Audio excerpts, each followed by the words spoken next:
What skills do you need to start an online business? Today, I'm going to dive into top 10 questions underneath this to really give you a full picture of what you really need. All right, so let's get into number one. How do I identify a profitable niche or audience for your online business? Okay, first step, last video was all about how to figure out your audience, so definitely check that video out. But simply put, for your audience, all you need to do is look at yourself. Say, okay, I am the person that I'm trying to serve. This best aligns you. I'm the person that I'm trying to serve 5 years ago. So think about your younger self 5 years ago, serve that avatar. Now, that's your audience. Now, as far as a profitable niche, okay, profitable niche, there's a lot of different ways that you can make money, and all of them have a lot to do with, how much time that you invest. And so for me personally, a profitable service or product or whatever, one, it really needs to hit well on, very low cost of goods, very good profit margins, okay? And then two, the amount of time that you have to spend making this product or delivering this product for the customer, that also is just like that.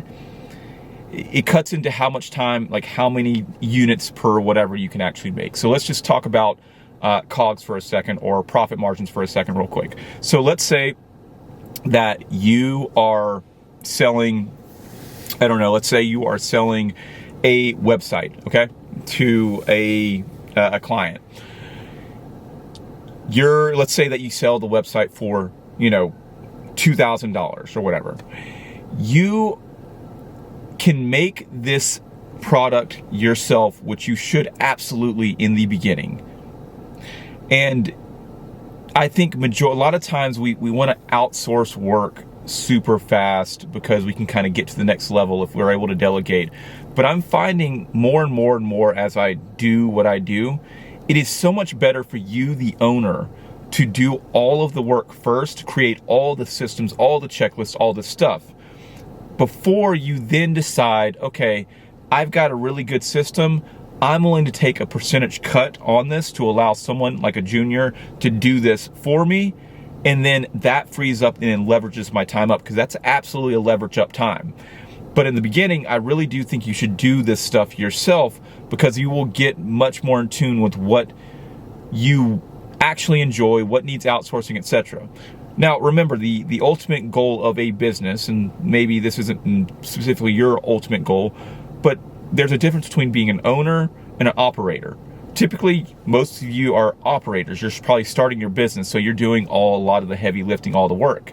Eventually, in time, what you can do is you can hire the right personnel that operates the business, and then you pretty much are just high-level strategy and spend 5, 10, ish hours in the business per week, kind of just throwing out the strategy, and then the team executes. We're not there yet. So let's kind of come back to the bottom. Let's say, for instance, you have a website that you're trying to sell for $2,000, right? You want to, if you're selling that for $2,000, the value equation, you want to give so much value. You want to create a complete value discrepancy. They valued it. They gave you $2,000, but you want to create such a discrepancy between the money that they spent and the value that they get. So that's either 10xing the value, trying to make this worth a $20,000 product, or, doubling the value of $2,000 versus $4,000. Either way it goes, you want to create a discrepancy. And we've talked about this before on the channel about how to kind of actually price, value, cost of goods, all that stuff. We've talked about that. So dive a little deeper in the channel if you're wondering, more curious about that, or comment in the comments below, and I'll go into more detail in further videos. But essentially, you have the discrepancy of value that you deliver, you have the price that they pay, and then you have the cost of goods, what it actually cost you to make this service, okay? So I personally like, 90% profit margins, right? So what that means is whatever I was paid, it costs you maybe 10% to be able to deliver that. Now, that does not include my time. So right now you have your time that you are investing, and then you may have other things that you need to buy for the client that you have a budget, right? So for instance, if someone gives me, $2,000 or $1,000, let's say they give me $1,000, right? I have pretty much a budget, if I'm working at a 90% profit margin, of about $100 to spend on this person's project. That doesn't also include the work that I'm putting in. Whatever hours I put in, I'm not gonna count this at this point. Note that later on when you get higher in business, we do kind of count that. We do say, okay, like, what if we can pay a freelancer, pay a whatever, this is the cost, and then you also have operating expenses, but we won't get down that road. I'm not counting my time because I'm in the business right now. I operate the business, so I'm fine with that.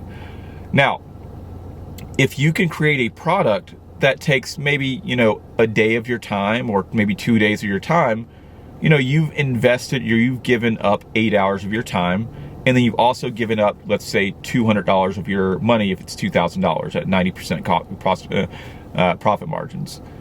You're still, taking home, and I'm not saying you're absolutely taking this home, you can, because you have other expenses probably, but, you're taking home $1,800 out of $2,000, which is great. A lot of businesses, they don't operate on such amazing profit margins. They have to pay a lot of vendors. They pay gas. Like for instance, right, with Walmart Spark or Walmart or Uber Eats or any of that stuff, you get paid a certain amount, but you do have cost of goods. You have your gas that you pay for, the car, your insurance. So that looks a little more like 80 or 70% profit margins after everything's done, which 80% is still great. What I don't like is when I see products that are more along the lines of, 60% profit margins or 50% profit margins or 20% profit margins. That pretty much means that you are just working for a small piece of the pie. You're giving out all your money to other things that create this product. So you want to really look good, open up ChatGPT. You can do this along the side while listening to me. I'm just a face. And you can write in like your avatar, the person that you serve, in the product that you're thinking about, and say, hey, look, how can I get my product? I typically price my product at this, or how can I get my what type of profit margins should I expect on this type of product, and how can I get it to 90%, 95%? You know what I mean? How can I do that? Because what happens is, if you have high profit margins, right, that means that even if you mess up the product, okay, let's say that you work really hard, but still they're not happy, you still have more money in the bank to be able to then deliver over to that person and make sure you satisfy your promise and take care of them. If you're working at a 50% profit margin, that pretty much means that, let's say that 50% profit margin would be like, let's say I charge $500 and it costs me $250 to make the product, okay? And so I pocket $250 goes to making the product. Let's say I mess up the product. Now I have to make the product again or fix it, and I pretty much have to put in that other $250. And so I really make $0 on that profit, in profit. So working at 90% or 80%, let's say that you mess up, right? You've only spent 10% of your budget, of your money that you've gotten. So at $1,000, you spent $100, and you still have $900. If you mess up, you then could have it redone again a couple times if you really needed to, and you'd still be okay. You'd be operational. So I like to think about, obviously, the audience that I'm serving, the profit margins with that, and how am I serving? Am I serving one-to-one? Am I serving one to group, one to many? Because the most valuable of your time, like the most high price of your time, is actually one-to-one. So if you're able to create a course, you make that once, but you're able to spread that out to many people, and you may charge less for that. Let's say that you make the course one time, it takes you 20 hours to make, okay? That's 20 hours of your time. Maybe you invested a little bit of money too. Maybe you invested like $200 of your money to kind of also get some visuals or whatever it is that you invested. But you made the course one time, you put it up, and it's a video course.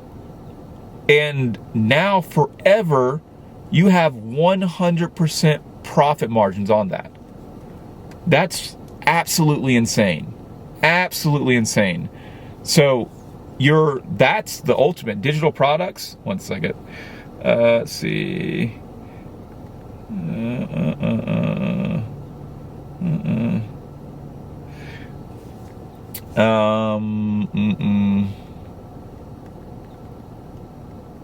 There we go.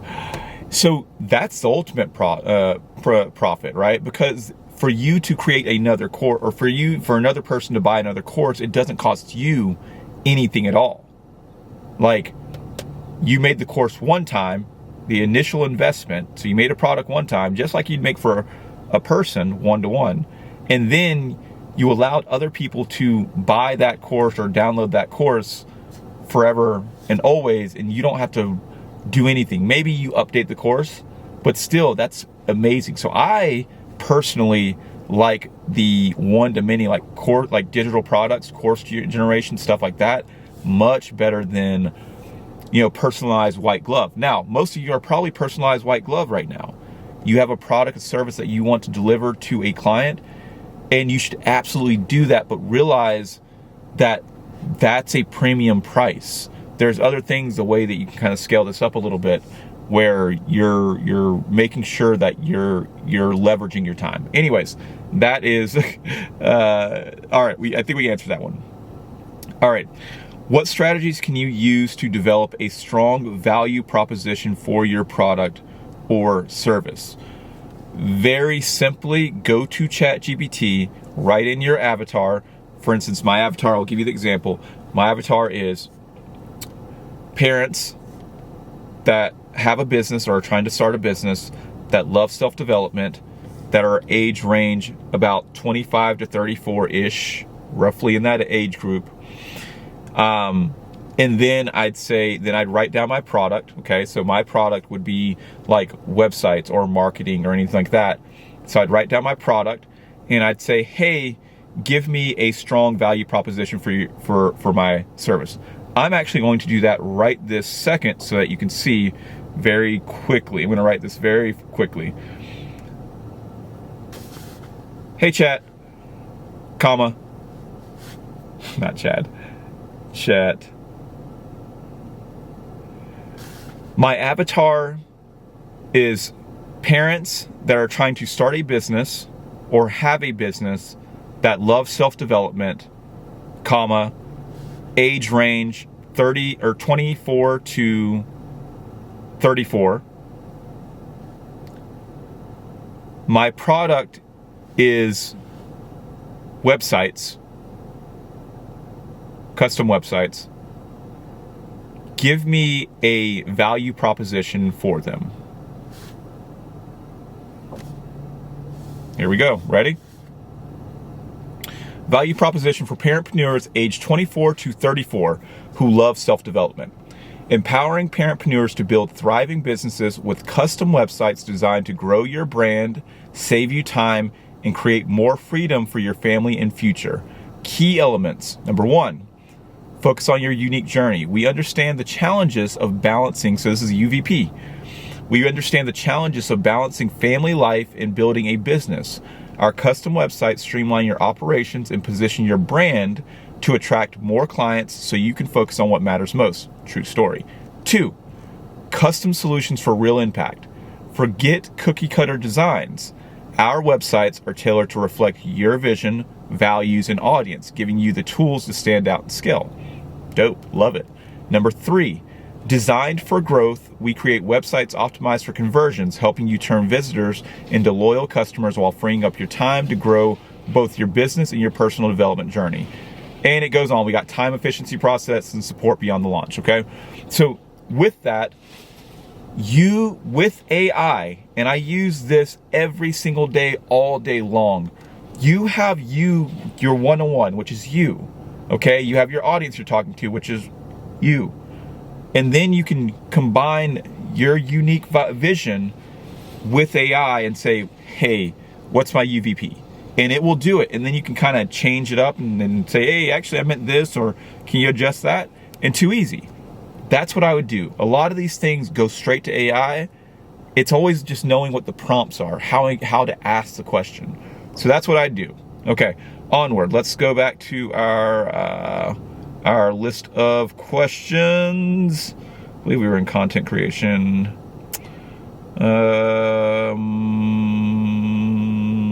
Let's see. Bear with me for just a second. All right, I think we're back. All right, so how do you create a professional and functional, make sure these are right. Okay, yeah, how do you create a professional and functional website to establish your online presence? Okay, I think a lot of people think that websites are the silver bullet, or that like an ad or a flyer or brochure is a silver bullet. And I was talking to one of my clients a couple days ago, and because I'm gonna do some videos for her, and I was telling her, like, it's a two-way street. You know, you have the tools that set up and make you look professional, like a website, or like professional advertising, or a professional, you know, just the things that make you look professional. But you also have the content generation on the other side, okay? The value on the other side. And you got to use them both. You got to do both, okay? You can technically just do value, but I think a lot of people that just do the value, then they forget about how to actually operate or run a business, or they can't figure it out. They give so much away, but then they can't figure out the other side. So you need the business side where you're advertising, or you have all the things, but you also need the value, giving people, like I'm doing right now, just your heart, your value, like your unique perspective on the world, and trying to serve them. And so if you do that, I would say, if you're just starting out, right, other than using me, I'm going to try to do this as low cost as possible. And then, like, depending on where you're at, if you need to set up a website, right, there's, you can use Squarespace or Wix or anything like that, right? That will help you just get started, okay? It's not going to give you absolutely the most custom, the most, like, and you're going to have ceilings there, but it's enough to just get you started. It's also not going to be the silver bullet, like we said. If you need something more, like, if all this stuff seems overwhelming, remember that time is a very valuable asset. So when you do Squarespace, when you do these things, it is a do it yourself, a DIY. I'm terrible at changing brakes, okay? I mess up my car every single time. And so I've kind of defaulted now to actually just pay the price to have it serviced, because it's not worth the time that I waste as far as money that I could actually be generating to get it done. So if you're in that bucket, it does make a lot more sense for you to say, okay, I'm just gonna hire someone that I trust. I know they're gonna do me well. I know that they also care about my avatar and how to actually serve that. I have no clue how to really do that. That makes sense. So if you're interested in that, like, click below in the links and all the things or whatever, and I can help you. But if you're just starting out and you feel good with doing it yourself, just, like, start with something simple like Squarespace. Simple. That's not going to solve your whole problem. Your value proposition, your value that you give to your audience, you need to create a content schedule, right? Again, you can go into ChatGPT and say, I'm going to do this real quick. I need to create a content schedule for my podcast, YouTube channel, newsletter, social media post.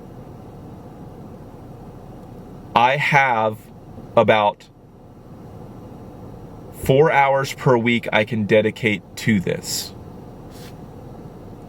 This is how you do it. Just go to chat, tell it, okay? If that can recommend anything for you guys, go to ChatGPT. Know your avatar. This is the biggest thing, is just know your avatar, and then you can kind of generate from there. So here we go. So with 4 hours per week dedicated to content creation, a focused and efficient schedule can help you manage your podcast, YouTube channel, newsletter, and social media posts effectively. Here's a proposed schedule. Remember, it also knows about me and my avatar, so it's able to dial it in. All right, hour 1, planning and scripting, plan content topics and scripts for all platforms. And it breaks it down to 15 minutes for brainstorming the week, 15 minutes for outlining one podcast, 15 minutes for draft newsletter, 15 minutes to plan 3 to 5 social media posts. Hour 2, recording. Record your podcast and YouTube video in one session. So record this and I can double it up. Hour 3, editing and uploading. Edit and publish content. 30 minutes to edit the podcast, 30 minutes to edit the YouTube channel. Hour 4, distribution and engagement. Promote and repurpose your content. 15 minutes, write and send the newsletter. So just batch it, bang it out. 15 minutes, schedule the 3 to 5 social media posts. 15 minutes, respond to comments. 15 minutes. And so it's all about what your limits are. And it's okay if you have these limits. You have 2 hours, you have 4 hours, you have whatever. AI can help you dial it in so it works for you. AI is so contextual. And this is how we literally take 4 hours and turn it into 40 hours on some real. Like, this is how you work a 40-hour work week in your business doing 4 hours. That's 4 hours. Now, if you give it more time, obviously, it's through the moon. This is how I'm operating and doing my thing. Anyways, back to our questions. Where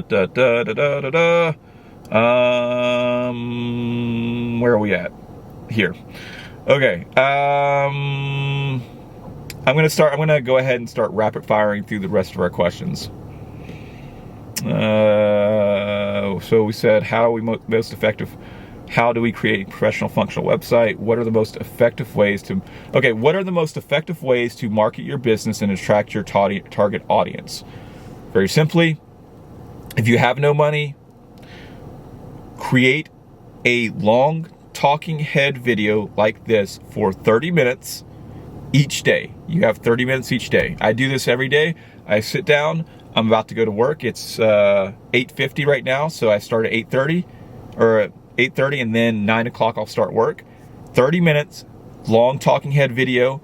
Go to ChatGPT and say, hey ChatGPT, here's my avatar. What are the top 100 problems my avatar has? It's going to give you a top 100 list. You start with number 1 and you make an episode about that one question and dive deep into that one question. Each day, then you do another one and another one and another one. So what you're doing is you're creating a catalog, a backlog of good work, answering all of your avatar's questions. This is what I'm doing right now, literally. Then what you do is you take that video. I'm telling you how, like, instead of you having to edit this, just try to do it one take.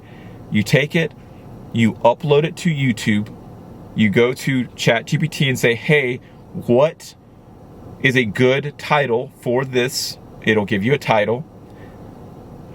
Go to Canva, create a thumbnail, may take you 30 minutes the first time, great.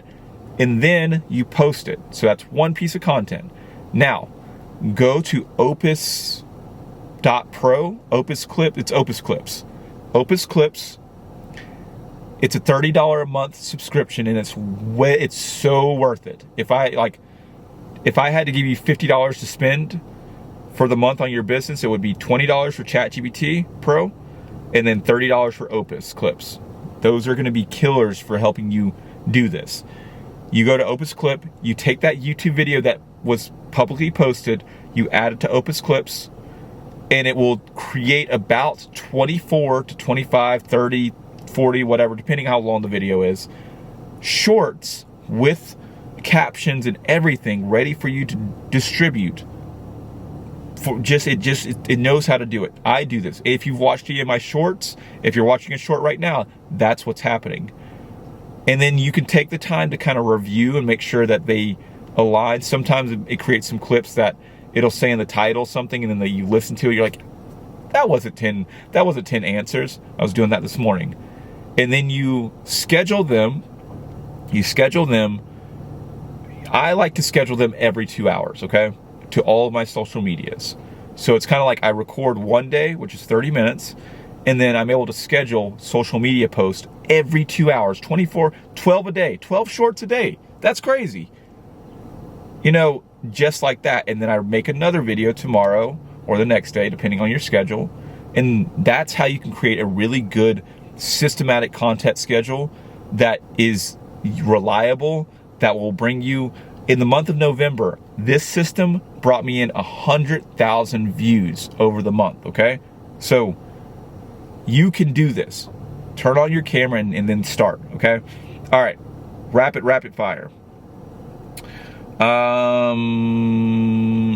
I'd say that's the way to market your business to start. You can obviously do advertising, but that's content marketing. And then also really creating a good CRM to follow up with leads. Absolutely a game changer.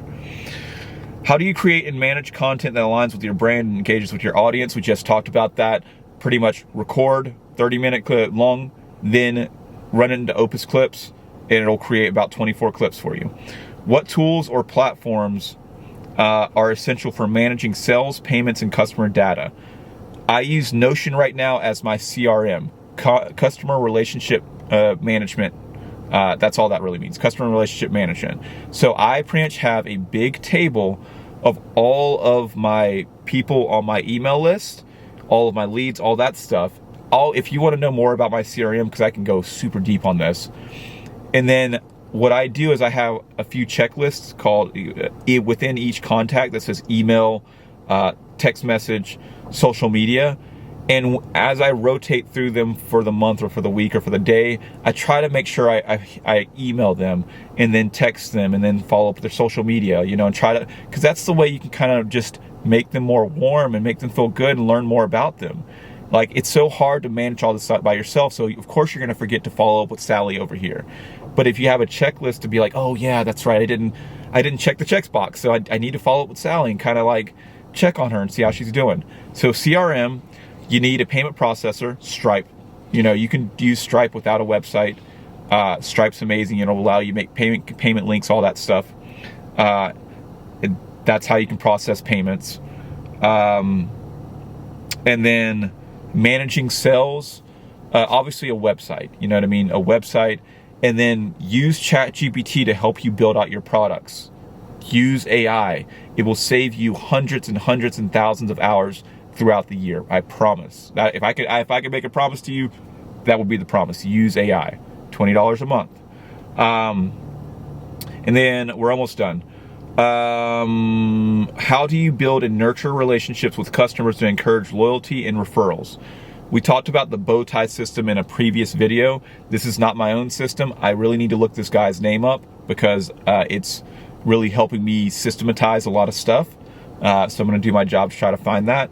But pretty much you have prospects, then email list, and then little by little they become paid customers, and then they buy a little bigger and bigger and bigger, which increases LTV. So you just need to create an email list. I didn't do this for a very long time, or didn't value an email list for a very long time. Right now I'm getting on average about a 33% open rate, from my email list of about 1,000 people. So that's like, 333 people. Like I send Monday, Wednesday, and Friday. And so like that means that almost every email, or not every email, but like 33% of the emails are literally getting read and listened and whatever. And that's nurturing them and giving value. It's all about giving so much value. That's if I could tap that on my whatever value, like truly contextual value. Probably haven't heard that, but contextual value. You're giving value, but then if you have a good idea of your client or your prospect, and you can make it contextual to them, game changer. Okay, almost done. What financial management skills are needed to ensure the profitability of your business? There's a lot, but you need to understand LTV, lifetime value. You need to understand CAC, cost to acquire a customer. You need to understand, there's just so many. It's too many to cover in this, but really just start to educate yourself on wealth, okay? Money books all the way. Just listen to a lot of money books and that'll help you. How can you use analytics to measure performance and optimize your strategies over time? Data is key. If you don't track, you slack.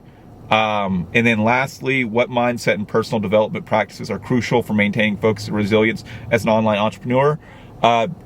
If you are the biggest hold, if it's you, you're investing in you. Take care of you, grow your business, but grow you first, and the business will come. All right, that's it. Take care, guys. Bye.